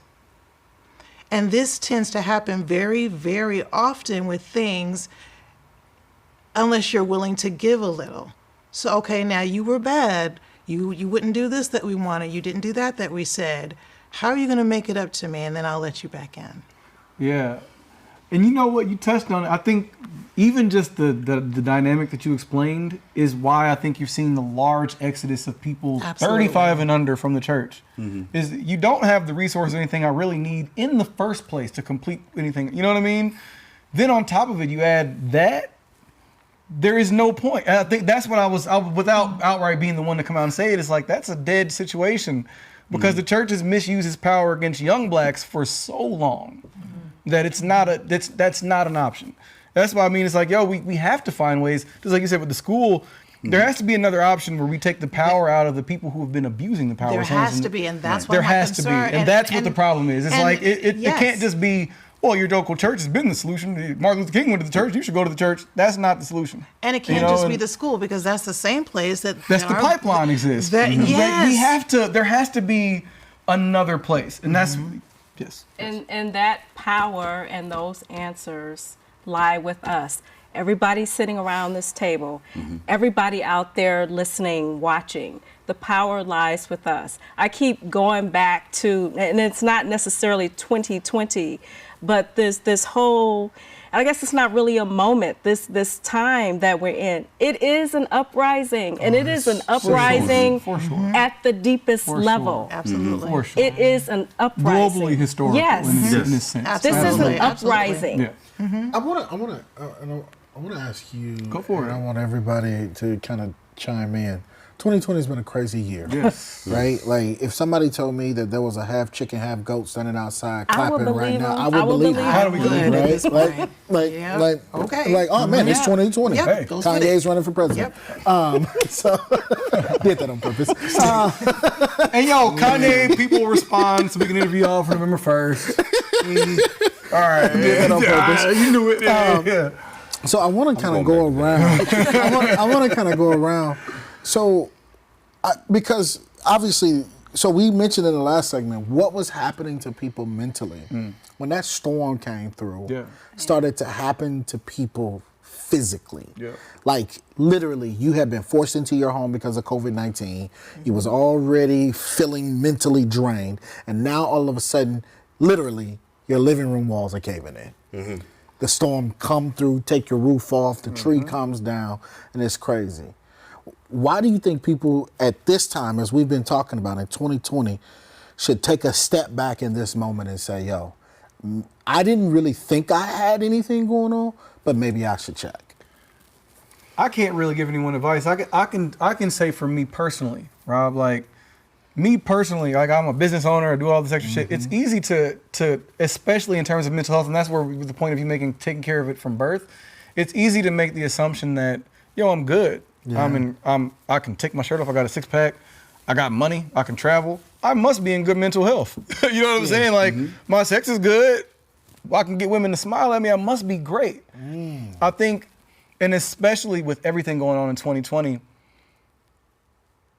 your mental health, because of us all being quarantined, has an effect on the people around you more so than ever. Absolutely. And so I began to understand, like, yo, the mentalities that I have, I'll wake up and I'm gonna go get the money. That's not a loving atmosphere for your woman. That's not good for your sisters. Don't feel that. Like, I think 2020 showed, and this is me personally, I would say 2020 showed the importance of mental health and its effect on the people around you. Like you can't just personalize your issues, or personalize even just your journey.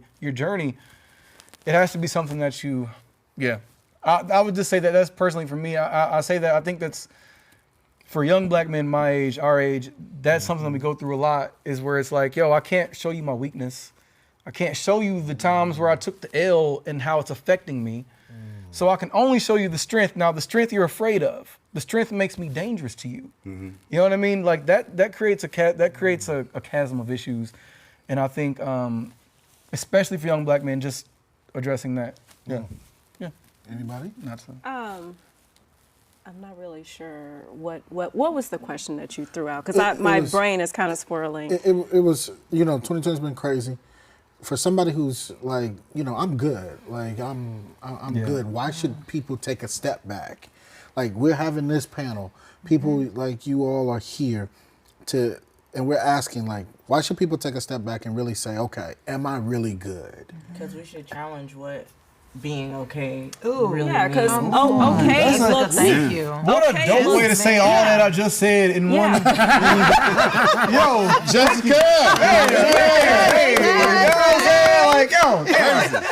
See, that's the rapper in me. I gotta give y'all long synopsis of everything. Y'all need to hear all that. Yeah. What's okay for me may not be okay for you. That's true. Yeah. What my threshold is may not be the same threshold for her. Yeah. It may not be.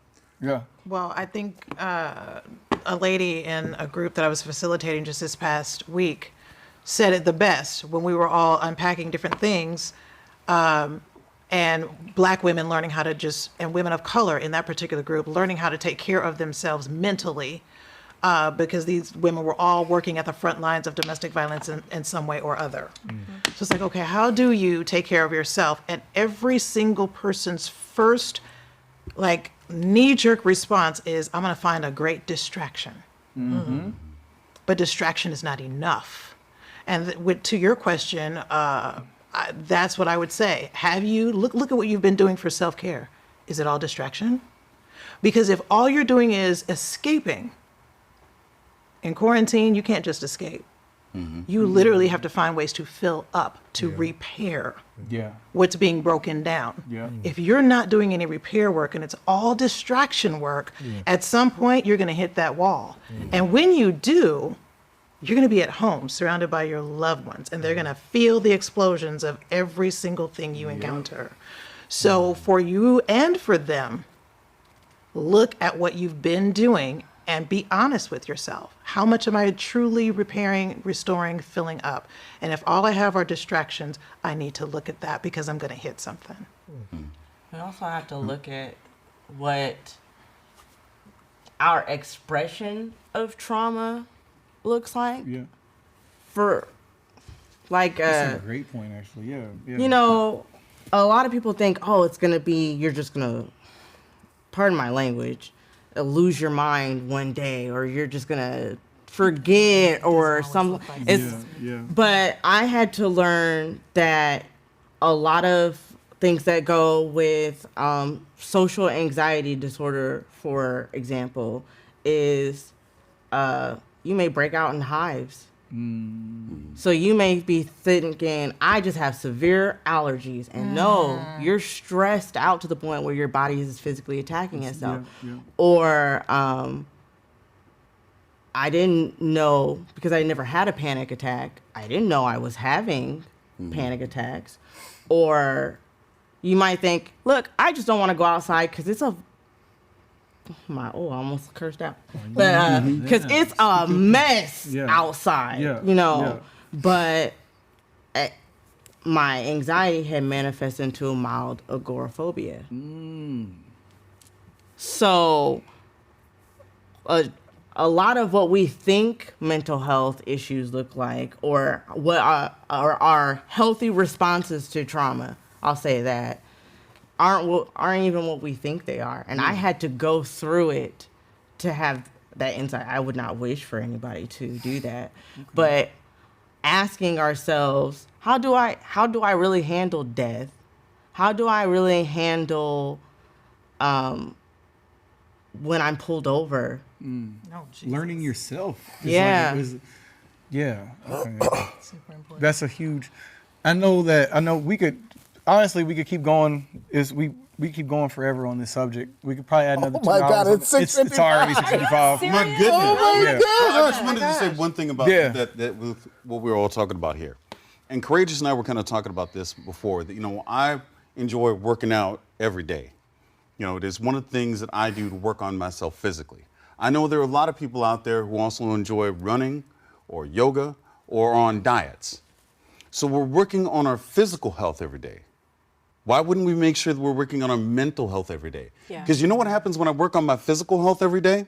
Mental health improves. My mental health improves, but the other thing is I sometimes find underlying problems that I didn't know existed because I'm working out, because I'm physically stressing myself, because I'm changing my diet. Now, if you work on your mental health every day, you might be like, some of us here feel like I got it all under control. I got a six-pack, I'm making money, I'm a pastor at a church, but then you might realize, wait a minute, if I look at it every day, maybe there are some underlying issues that I have not explored or understood. And that's what that does when you try to do it every day. And that, I think, has got to be what Black people do. And I know, we also talked about this, toxic masculinity. About, I do not have any mental health problems. I'm not going to admit it. Man, I'm not going to anybody. I'm a man. I'm strong. I don't have any problems. We never cry. But you know what? When you do that, the harm that you cause yourself is eventually reflected on others. And you never wind up being able to get to where you should be, not even just as a person, but where you are with your family, your friends, and your society. And that is something that I'm honestly, very concerned about, because I've seen it working in construction. Instead of getting mental health, checkups, instead of going to see a therapist, what do people resort to? Alcohol, drugs, fighting, possibly spousal abuse, because they don't understand that those things are not going to solve those issues. If I were to work out on it every day, just like I would, do yoga or go running or hit the weights, then I'm going to find those issues, and I'm going to hopefully make sure that I have enough maturity to understand I need help for that. And then and to your point, we also need to make sure that people have access to the resources that will teach them the tools that they need in order to get through. You may not realize that the reason that you're snapping every 5 minutes at your kid is not necessarily because your kid is annoying. It's because you've taken on so much stress. And then they act that way now as they go out. Yeah, and it's just it can be generational too at a certain point. Like, it you're not can be checking and then just passing down trauma from kids, and never dealing with your own childhood trauma. You're definitely going to likely pass that down. Yeah. Absolutely. And we could obviously keep going for hours. This is You such should a dope have us conversation. come back. Every panel, listen, the same thing I said with the first panel, I'm gonna have this exact panel back again to continue some of these conversations. I do want to let everyone get off their social media where you can find them. Then we're gonna go to Rob, go to me, and close it out. Let's start with you, Jessica. My personal social media. You could tell them something you're passionate about or something, you know what I'm saying, or whatever. Talk it about is. your pack. Share about share. Okay. If you want to find out more about Power Shift Iowa Political Action Committee, you can find us on Facebook.com/PowerShift. And if you want to ask me questions, I'm a fairly open person, and my handle is Jessica Django Jane Avant. Don't ask me why. Courageous. Thank you. My final thoughts are that because Black women are 3 times as likely to die from domestic violence than white women, because it further compounds the ability for balance when you add this to the already traumatizing experience of being a Black woman in America, and because there is still so much misinformation about the cycles of domestic violence, next month, during Domestic Violence Awareness Month, my LLC will be live streaming a dramatic presentation of how I personally walked from being a domestic violence victim to a survivor to now an advocate and a champion for other women. It's a very important first step in our communities for the understanding and support that is currently lacking for Black women who are trying to change their lives. And it also gives those who may be in the victim shoes right now the permission to do something else, something different than what you're currently doing. If you go to eventbrite.com and type in the word permission, you'll be able to find the event and purchase your ticket. I also need your help on YouTube. We just started Campaign 1000, and our goal for subscribers is 1,000 subscribers so that we can start monetizing that channel. All I need you to do is go to YouTube and type in Courageous Fire LLC and just click subscribe. I do this work because I want to help other Black women who are in my shoes have better tools and resources than I did. And even more importantly, I want to teach those same women how to find themselves in similar, how not to find themselves in similar predatory relationships in the future. And I just want to thank you both for inviting me to this conversation. How much are your tickets? They are 15. 15? I mean, we can sponsor, so. That would be message me fantastic. something about buy some tickets. Yeah, Okay. and so people can. Or even if it's just toss some money, like, we're talking mad business on air. Even if it's like, we'll talk. I got Okay, you. thank you. Yeah. No, thank you. Teresa. I'm Teresa Zilk. You can find me on Facebook. You can also find Stories to Tell My Daughter on Facebook. We are in the planning stages of the next Stories to Tell My Daughter, so look out for information about that. And I really just want to encourage everybody out there watching and listening. It's okay not to be okay. See a therapist. Talk to somebody. There are hotlines out there that you can call if you don't, feel comfortable. But reach out, talk to people. You are not alone. You're not. Hi, my name is Al Womble, and you can find me on Facebook. I encourage you, however, to also follow the Iowa Democratic Black Caucus on Facebook, to also follow No Justice, No Peace, the PAC that I work for, because we're working on changing the policies that deal with these issues. And by doing that, you sometimes have to make sure you change the policy makers. And more importantly, the one thing I would encourage people is please make sure that you follow me. Please make sure you follow the Iowa Democratic Black Caucus. Please make sure you follow No Justice, No Peace, because the most important thing we can do is not only being involved in this election, but being involved after the election. Come on now. How do we make sure that after the election, we continue to go to our elected officials and make sure that they make these particular things a priority? Yes. If we want to make sure that they are dealing with our particular issues, then we need to make sure that we're discussing it with them. Look, the unions have a lobby. Banks have a lobby. Healthcare industry has a lobby. Who is the lobby for the Black people? We should be the lobby for the Black people, and we should never let elected officials stray away from the issues that affect us, and make sure that they are either supporting or opposing policies that affect our community. So please make sure you follow me. If you have any questions, you can always reach out to me. I'm available at any time. Except when the Bears are playing, then that's my time. Boom! They won today, by the way. Oh, they won today. Boom! Come on now. They beat the Falcons. I just really want to say thank you to both of our panels. Our first panel really focused a lot on numbers and stats and kind of the direction. This panel really focused a lot on why this is important, how it's important, and kind of different ways that each one of our panelists went about it, showed you the different ideas and the different thoughts that are out there. Code Red was started because we recognized that we had a platform, and especially in the middle of COVID-19, that we needed to make sure that we were pushing out mental health. Your mental health is important. Mine, ours, everybody on this panel, we all have a job to do, and you have to encourage the people around you, just like we have to encourage the people around us. So thanks for watching Code Red. This is 2020 version. Yeah. We usually do these in person, but Yeah. I feel like this was really good. Do you remember the one we did last year at Corinthian? And so I'm super grateful, and huge shout out to my man Marquez for stepping in, being like, Rob, like, I got you. And we've signed on to do this annually.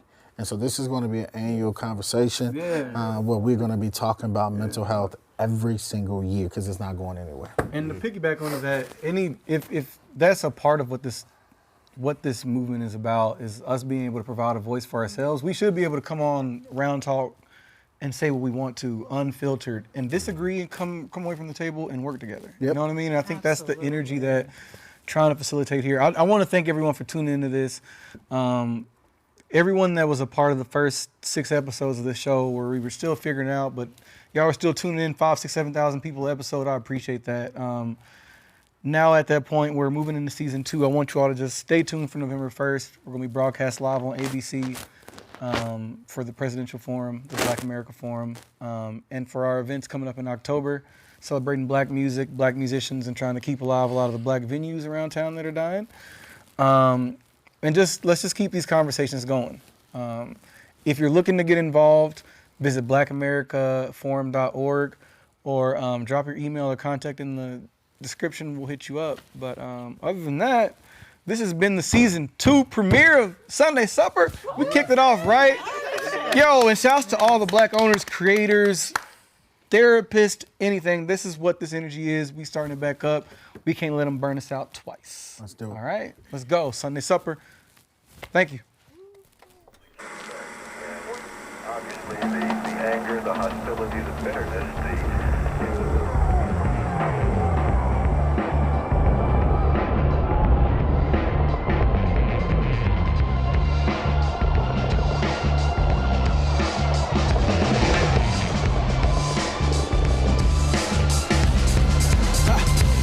Look into the darkness, it looks back.